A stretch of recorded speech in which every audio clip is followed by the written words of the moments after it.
రసాయనాలను ఉపయోగించి తయారు చేసే వినాయక విగ్రహాలతో పర్యావరణానికి ముప్పు వాటిల్లుతుందని పర్యావరణ ప్రేమికులు ఆవేదన వ్యక్తం చేస్తున్నారు. మట్టి విగ్రహాలను నెలకొల్పడం కోసం ప్రజలు మొగ్గు చూపడంతో మంచిర్యాల జిల్లా నస్పూర్లో మట్టి విగ్రహాలను తయారు చేస్తూ విక్రయిస్తున్నారు. మట్టి వినాయక విగ్రహాలకు సంబంధించి మరింత సమాచారాన్ని మా ప్రతినిధి అరుణ్ కుమార్ అందిస్తారు.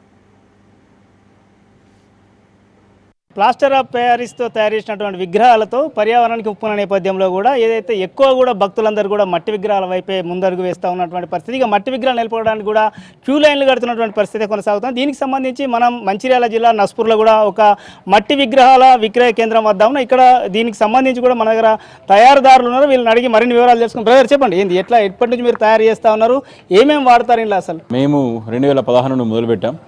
సో అటు 9 సంవత్సరాల నుండి, గత 9 సంవత్సరాల నుండి మట్టి వినాయక విగ్రహాలు తయారీ అనేది స్టార్ట్ అయింది. అప్పుడు కొంచెం ప్రైవేట్గా మా వరకు మాత్రం ఒక 2-3 పనివాళ్ళం కలిసి చేసేవాళ్ళం. ఈ సంవత్సరం నుండి మాత్రం లాస్ట్ ఇయర్ మాకు వచ్చిన చిన్న ఆలోచనతో ఒక శ్రీ గణేష క్లే వర్క్స్ అనే ఒక కంపెనీ స్టార్ట్ చేసి దాంతో ఈరోజు అయితే ఈ సంవత్సరానికి మేము 48 మందికి ఉపాధి కల్పించాము. దాంట్లో 36 మంది మహిళలే, వాళ్ళు మా కుమార సామాజిక వర్గానికి చెందినవారు. వారితో పాటుగా ఎవరైతే ఇంట్రెస్ట్ ఉండి వేరే క్యాస్ట్ వారైనా ఎట్లయినా కూడా, అంటే కొంతమంది ఏమనుకుంటారు ఇది కుమ్మరోళ్ళ పని కదా అనుకుంటారు, అట్లేం లేదు. ఎవరికి ఇంట్రెస్ట్ ఉన్నా కూడా వాళ్ళు రావచ్చు, మా దగ్గర పని చేసుకోవచ్చు, మేము ఉపాధి కల్పిస్తాం. ఈ రోజు వరకు అయితే 48 మందికి ఈ సంవత్సరం ఉపాధి కల్పించాం. ఇది మా ప్రైవేటు పరంగా మేము చేసుకున్నది.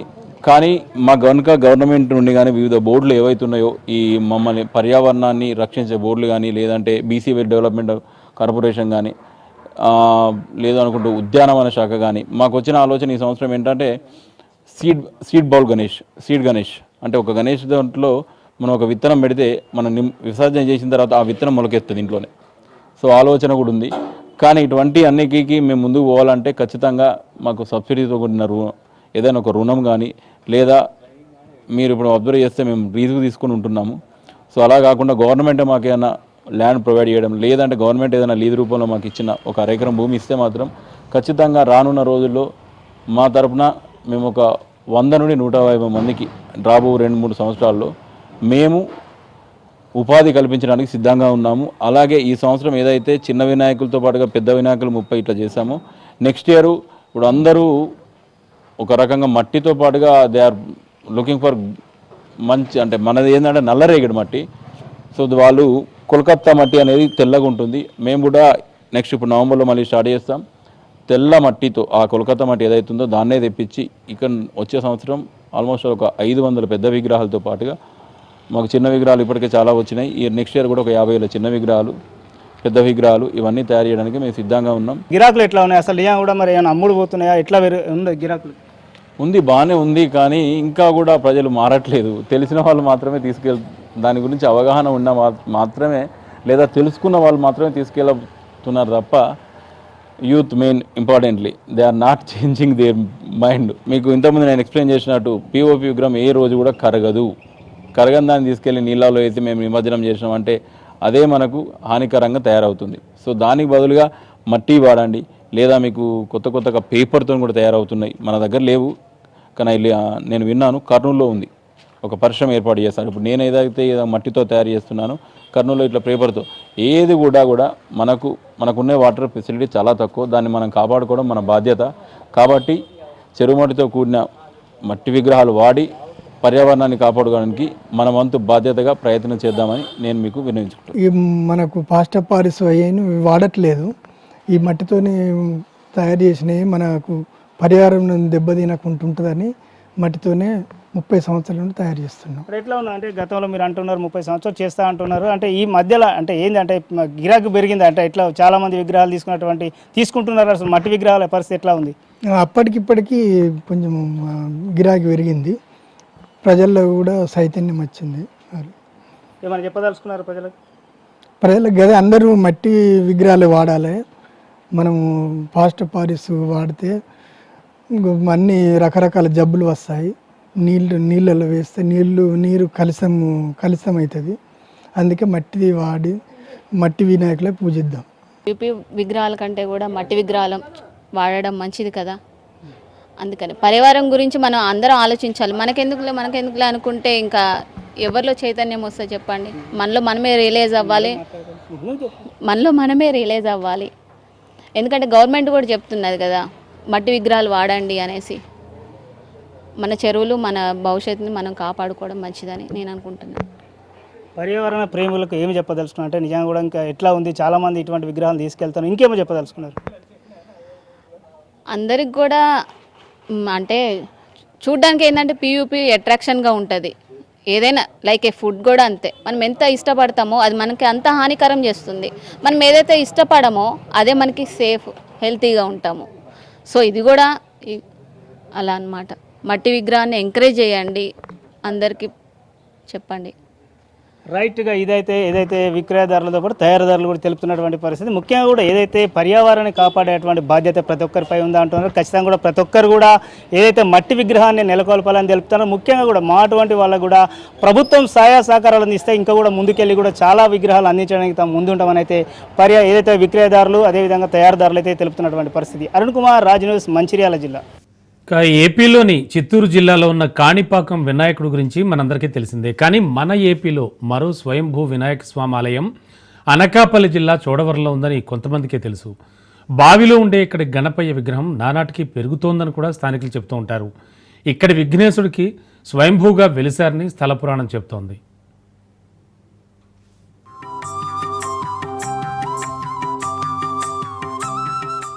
ఆంధ్రప్రదేశ్లోని చిత్తూరు జిల్లాలో ఉన్న కాణిపాకం వినాయకుడి గురించి అందరికీ తెలిసిందే. కానీ మన ఏపీలో మరో స్వయంభూ వినాయక స్వామి ఆలయం అనకాపల్లి జిల్లా చోడవరంలో ఉందని కొంతమందికి మాత్రమే తెలుసు. బావిలో ఉండే ఇక్కడి గణపయ్య విగ్రహం నానాటికి పెరిగిపోతుందని స్థానికులు చెబుతుంటారు. ఇక్కడి విఘ్నేశ్వరుడికి స్వయంభూగా వెలిశారని స్థల పురాణం చెబుతోంది.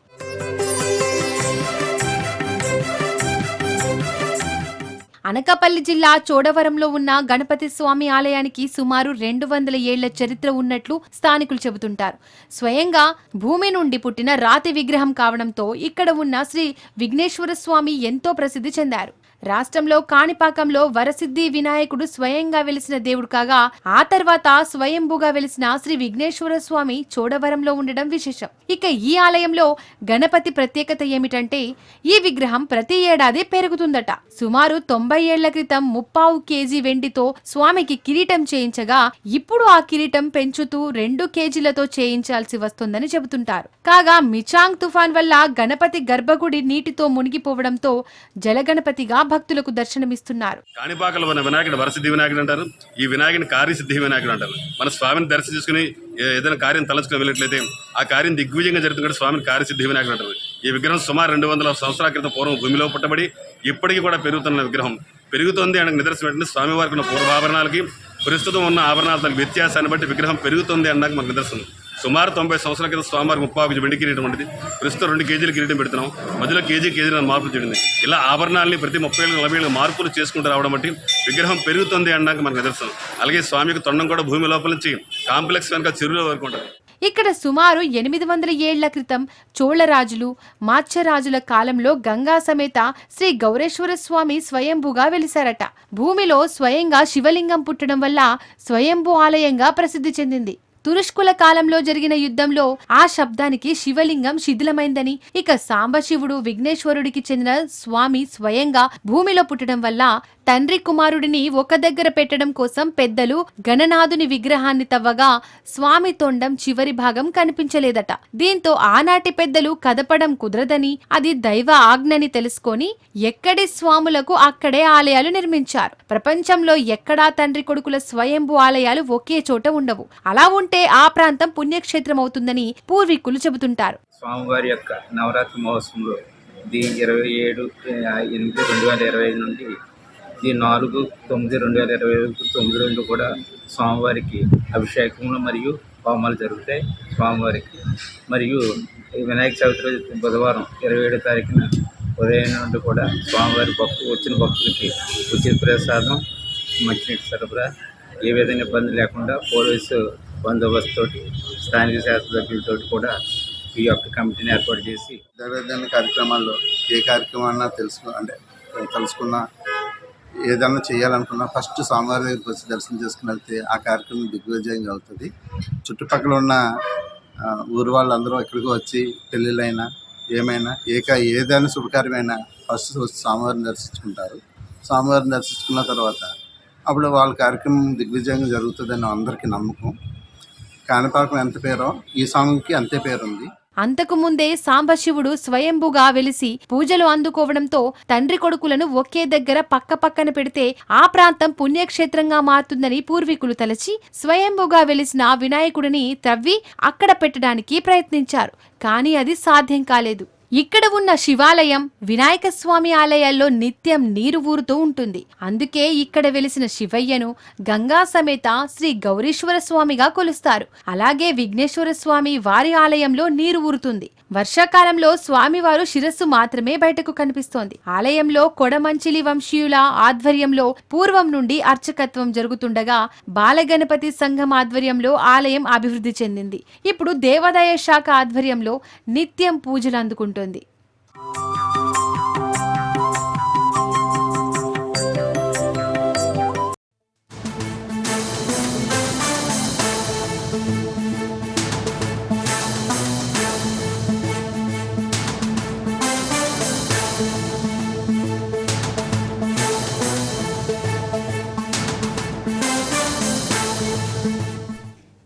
బ్రేకింగ్ లో చూస్తున్నాం. బంగాళాఖాతంలో అల్పపీడనం బలపడుతోంది. తెలుగు రాష్ట్రాల్లో భారీ వర్షాలు పడుతున్నాయి. ఏపీలో 6 జిల్లాలకు ఆరెంజ్ అలర్ట్ జారీ చేశారు.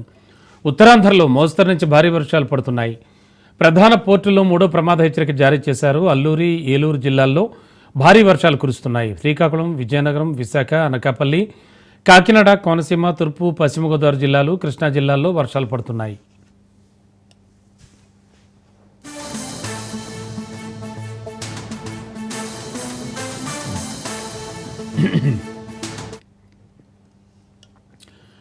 బంగాళాఖాతంలో అల్పపీడనం బలపడుతోంది. తెలుగు రాష్ట్రాల్లో భారీ వర్షాలు కురుస్తున్నాయి. ఏపీలో 6 జిల్లాలకు ఆరెంజ్ అలర్ట్ జారీ చేశారు.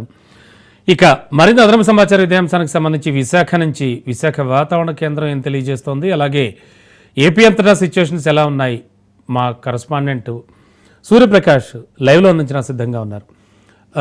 ప్రకాష్, ఎలా ఉంది సిచ్యువేషన్? ముఖ్యంగా వాతావరణ శాఖ అధికారుల పాడ్కాస్ట్ ఎలా ఉంది, ఏం చెప్తూ ఉన్నారు వాళ్ళు, అండ్ వర్షాల పరిస్థితి ఏంటి? Good morning. ఒడిశా తీరానికి ఆనుకునే వాయు బంగాళాఖాతంలో అల్పపీడనం అయితే ప్రస్తుతం అయితే కొనసాగుతుంది. దీనికి సంబంధించి భారీ ఎత్తున అయితే రాగల 48 గంటల్లో అయితే ఈ వర్షాలు మరింతగా అయితే తెలుగు రాష్ట్రాల్లో అయితే కురిసే అవకాశం ఉంటుందనే విషయాన్ని అయితే వాతావరణ శాఖ అధికారులు అయితే తెలియజేయడం అయితే జరుగుతుంది. ఇది మరొక 48 గంటల్లో పశ్చిమ వాయువు దిశగా కదిలి మరింత బలపడే అవకాశం ఉండడంతో వర్షాలు మోస్తరు నుండి భారీ వర్షాలు కురిసే అవకాశం ఉండడంతో తీరం వెంబడి అయితే దాదాపు 40 నుండి 60 కిలోమీటర్ల వేగం తీవ్రతలు వీచే అవకాశం ఉందని కూడా వాతావరణ శాఖ అధికారులు అయితే తెలియజేస్తుండడం అయితే జరుగుతుంది. ముఖ్యంగా దీనికి సంబంధించి తీరం వెంబడి అంతా కూడా భారీ ఎత్తున గాలులు వీయడంతో మత్స్యకారులు ఎవరు కూడా వేటకు వెళ్ళదన్న విషయాన్ని కూడా హెచ్చరికలు జారీ చేస్తున్న పరిస్థితి కనిపిస్తుంది. ప్రస్తుతం దీనిపైన ప్రజలంతా అప్రమత్తంగా ఉండాలని అయితే 2 తెలుగు రాష్ట్రాల నుండి కూడా అధికారులు అలానే ఎవరైతే నాయకులు ఉంటారో వాళ్ళంతా కూడా హోంమంత్రి ఇక్కడ అయితే తెలియజేయడం జరిగింది. ఎక్కడికక్కడ ప్రతి జిల్లాలో కూడా కంట్రోల్ రూమ్స్ ఏర్పాటు చేయాల్సిన అవసరం ఎంతైనా ఉందనే విషయాన్ని కూడా తెలియజేస్తారు. ప్రస్తుతం ఈ యొక్క అల్పపీడనం ఎక్కడైతే కొనసాగుతుందో దానికి సంబంధించి ఈ రోజు అల్లూరు సీతారామరాజు జిల్లా, ఏలూరు జిల్లాల్లో మోస్తరు నుండి భారీ వర్షాలు కురిసే అవకాశం ఉండడంతో ఆ 2 జిల్లాల్లో కూడా ప్రస్తుతం అధికారులంతా కూడా అప్రమత్తమై ఉండడం అయితే కనిపిస్తుంది. అలానే ఈ రోజు మధ్యాహ్నం నుండి శ్రీకాకుళం జిల్లా, విజయనగరం జిల్లా, పార్వతీపురం, అన్యం జిల్లా, విశాఖపట్నం జిల్లా, అనకాపల్లి, కాకినాడ, కోనసీమ, తూర్పుగోదావరి, పశ్చిమ గోదావరి, కృష్ణా, ఎన్టీఆర్, గుంటూరు, బాపట్ల ఇలా దాదాపు తీరం వెంబడి ఉన్న ప్రతి జిల్లాలో కూడా భారీ వర్షాలు కురిసే అవకాశం ఉండడంతో ప్రజలంతా కూడా అప్రమత్తంగా ఉండాలని, అలానే జిల్లా యంత్రాంగం మొత్తం కూడా అందుబాటులో ఉండాలని ఆదేశాలు కూడా జారీ చేసిన పరిస్థితి కనిపిస్తుంది. ఈ రోజు ఈ పరిసర ప్రాంతాలతో పాటు రేపు కూడా ఇదే జిల్లాల్లో దాదాపు తీరం వెంబడి ఉన్న అన్ని జిల్లాల్లో కూడా వర్షాలు కురిసే అవకాశం ఉండడంతో ప్రజలంతా కూడా అప్రమత్తంగా ఉండాలి. అలానే ముఖ్యంగా మత్స్యకారులు ఎవరు కూడా వేటకు వెళ్ళలేదనే విషయాన్ని కూడా తెలియజేస్తున్న పరిస్థితి కనిపిస్తుంది. తీరం వెంబడి దాదాపు 40 నుండి 60 కిలోమీటర్ల వేగం ఉండడంతో ఈదురుగాలులు వీచే అవకాశం ఉండడంతో తీరం వెంబడి ప్రయాణాలు కూడా నిలుపుకోవాల్సిన అవసరం ఎంతైనా ఉందనే విషయాన్ని కూడా విపత్తు శాఖ అధికారులు తెలియజేసిన పరిస్థితి ఉంది. మరొక ఈ వాగులు వంకలు నిండిపోవడంతో ఇప్పటికే పలు రైళ్లు రద్దులు కూడా చేశారు. జగదల్పూర్ పరిసర ప్రాంతాల్లో అయితే భారీ వర్షాలు పడడంతో రైల్వే ట్రాక్ మొత్తం కూడా నీట మునిగిపోవడంతో ఆ యొక్క ప్రాంతంలో మొత్తం కూడా రైల్వే రైలు రాకపోకలు నిలిపివేసిన పరిస్థితి కనిపిస్తుంది. అలానే కిరండోల్ నుండి అరకు నుండి విశాఖపట్నం వచ్చే ఏరియా ఏదైతే ఉంటుందో అదంతా కూడా ఘాట్ రోడ్ పరిస్థితులు ఘాట్ రోడ్ ఉండడంతో అదంతా కూడా నీటితో నిండిపోవడం, అక్కడ కూడా వాటిని నిలిపివేసిన పరిస్థితి కనిపిస్తుంది. మరోపక్క ఈ ఘాట్ రోడ్స్ అన్ని కూడా దెబ్బతినడంతో రావడానికి అంతా కూడా ఇబ్బందులు ఎదుర్కొన్న పరిస్థితి కనిపిస్తుంది. Ramana. Okay, thank you Prakash.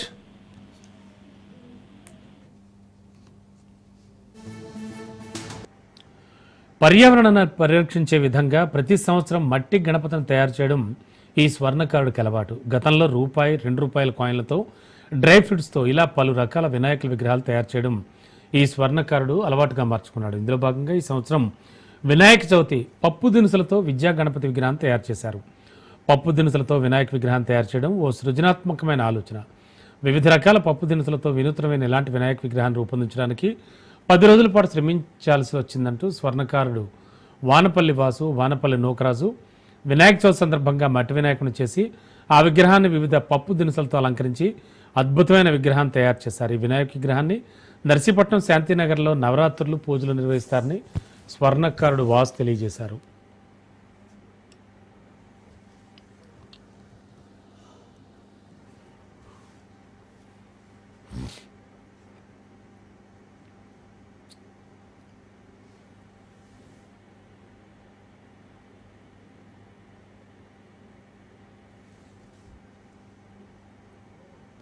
లోపాలు ఉన్నాయని చెప్పేసి ప్రతిసారి 18 రకాలు చేసుకుంటుకొచ్చి ప్రతిసారి ఈసారి విద్యా గణపతి ఇది మా వీధిలో శాంతినగర్లో పెట్టుకుంటున్నాం. పెట్టుకుని అందరూ కూడా చాలా బాగా చేసుకుంటాం.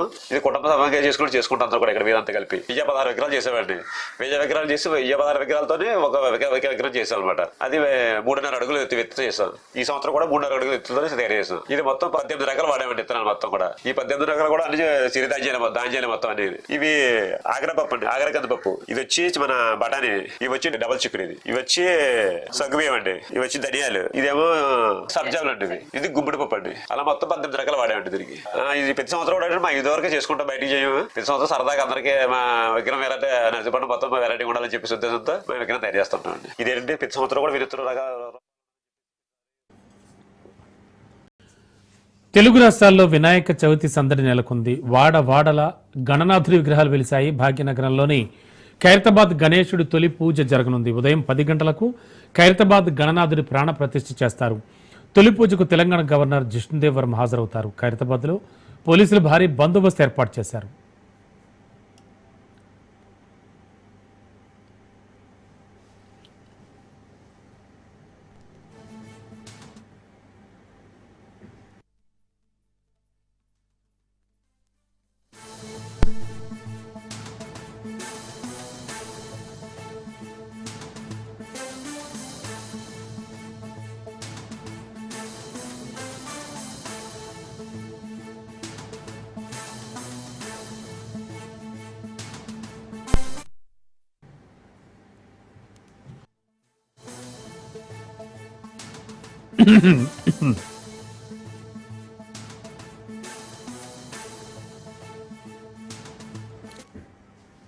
తెలుగు రాష్ట్రాల్లో వినాయక చవితి సందడి నెలకొంది. వాడల గణనాథుడి విగ్రహాలు వెలిశాయి.